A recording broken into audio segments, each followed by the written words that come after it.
بسم اللہ الرحمن الرحیم۔ پیچھے یہ آیت بیان کر دی تھی جس میں آسمان میں برج بنائے اور ان میں چراغ رکھا اور چمکتا ہوا چاند۔ برجوں معاملہ تو واضح نہیں ہے کہ سورج کا تو پتہ چل گیا کہ جو قرآن نے بتایا تھا کہ سورج خود سے روشن ہے اور چاند سورج کی روشنی سے چمکتا ہے، یہی بات قرآن نے بتائی تھی اور آج ثابت ہو گئی ہے۔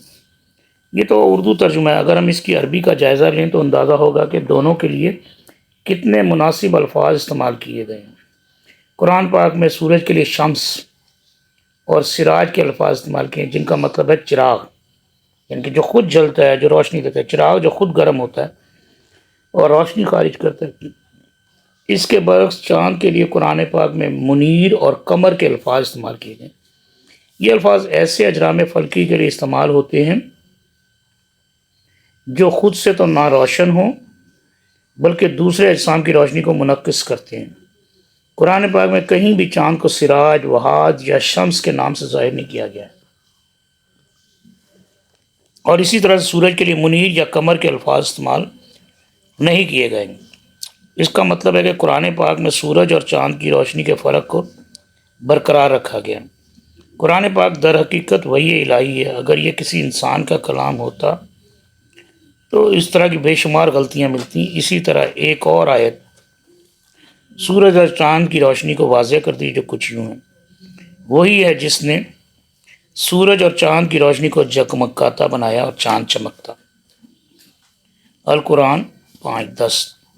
کیا تم نے دیکھے اللہ نے کیوں کر 7 آسمان بنائے ایک پر ایک، اور ان میں چاند کو روشن کیا اور سورج کو چراغ۔ یہ میں نے مختلف لوگوں کے نظریات، مختلف لوگوں کی تھیوریز اور مختلف لوگوں کی کتابوں سے اپنے حساب سے ڈیٹا کلیکٹ کیا۔ اس میں ذاکر نائک کا ایک مناظرہ ہے ڈاکٹر کیمپبیل سے، اس میں سے بھی لیے ہیں۔ جو تحقیقی کام ہوتا ہے وہ اسی طرح آگے بڑھتا ہے، ایک دوسرے کے نظریات کو لیے جاتے ہیں۔ کبھی کوئی اعتراض کرے گا تو اس کے لیے میں معذرت خواہ ہوں۔ القرآن 71 15-16۔ 1400 سال پہلے قرآن پاک میں سورج کی روشنی کے متعلق جو کچھ بیان کیا گیا تھا، آج موجودہ سائنس نے اس بات کو واضح کر دیا ہے، ثابت کر دیا کہ قرآن پاک وحی الہی ہے، اللہ کا کلام ہے، اور بلا شبہ یہ کسی بشر کا کلام نہیں ہے۔ سورج کی گردش قدیم زمانے میں عرصہ دراز تک یورپی فلاسفر اور سائنسدان اس امر پر یقین رکھتے تھے کہ زمین ساکت ہے، یہ دنیا کے وسط میں ہے، وسط میں اور ساکت ہے۔ سورج سمیت تمام اجرام فلکی اس کے گرد گھوم رہے ہیں۔ لیکن پھر 1512 میں نکولس کوپرنکس نے اپنا نظریہ پیش کیا۔ اس کے نظریے کے مطابق سورج کو نظام شمسی کے وسط میں ساکت قرار دیا گیا اور نظام شمسی میں موجودہ تمام اجرام فلکی اس کے گرد گھومتے ہیں۔ یہ مجھے یاد ہے کہ ہم جب چھوٹے ہوتے تھے ہم پڑھا کرتے تھے the sun is stationary، ایک جملہ یاد کرتے تھے اسٹیشنری کے، جب پیئر ورڈ یاد کیا کرتے تھے۔ اب کنفیوژن تو تھی، قرآن پاک میں کے مطابق تو سورج اپنے راستے پہ چلا جا رہا ہے، اور بالکل ایگزیکٹ اسی طرح جب یہ نظریہ ہوگا کہ سورج ساکن ہے، وسط میں ساکت ہے، تو یہاں ٹکراؤ تو ہے قرآن کی آیت ہے، لیکن بعد میں یہ نظریہ رد ہوا، قرآن کی آیت سچی ثابت ہوئی۔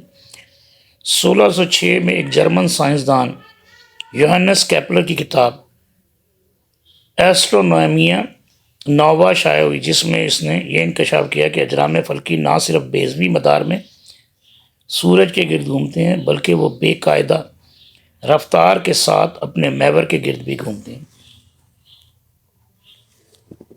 ان خیالات کے بعد یہ سمجھا جانے لگا کہ سورج ساکت ہے اور وہ زمین کی طرح اپنے محور کے گرد نہیں گھومتا۔ لیکن قرآن پاک کی آیت کے مطابق سورج گردش میں ہے۔ یہاں پر قرآن پاک اور سائنس کے نظریات میں ٹکراؤ آ گیا۔ قرآن پاک کی آیت کے مطابق اور وہی ہے جس نے بنائے رات اور دن اور سورج اور چاند، ہر ایک گھر میں تیر رہا ہے۔ یعنی کہ اپنے اپنے راستوں پر چلے جا رہے ہیں۔ مندرجہ بالا آیت کی عربی میں لفظ یسجون استعمال کیا گیا۔ یہ لفظ صباحہ سے نکلا ہے، یسبحون یہ اس حرکت کو ظاہر کرتا ہے جو کسی حرکت پذیر جسم سے وابستہ ہوتی ہے۔ اگر آپ اس لفظ کو خشکی پر مقیم کسی شخص کے لیے استعمال کریں تو اس کا یہ مطلب نہیں کہ وہ لڑک رہا ہے، بلکہ اس کا مطلب یہ ہوگا کہ وہ چل رہا ہے یا بھاگ رہا ہے۔ اور اگر آپ اس لفظ کو اس شخص کے لیے استعمال کریں جو پانی میں ہو تو اس لفظ کا مطلب یہ نہیں ہوگا کہ وہ پانی کی سطح پر غیر ارادی طور پر تیر رہا ہے، بلکہ یہ مطلب ہوگا کہ وہ تیراکی کر رہا ہے۔ اسی طرح سورج کی حرکت کے لیے یسبح کا جو لفظ استعمال ہوا ہے، اس کا محض یہ مطلب نہیں کہ یہ خلا میں اڑ رہا ہے، بلکہ اس کا مطلب یہ بھی ہے کہ یہ خلا سے گزرتے ہوئے گھوم بھی رہا ہے۔ اب موجودہ دور اسکولوں کی درسی کتب میں یہ درج ہوتا ہے کہ سورج اپنے محور کے گرد گھومتا ہے۔ پہلے نہیں تھا، اب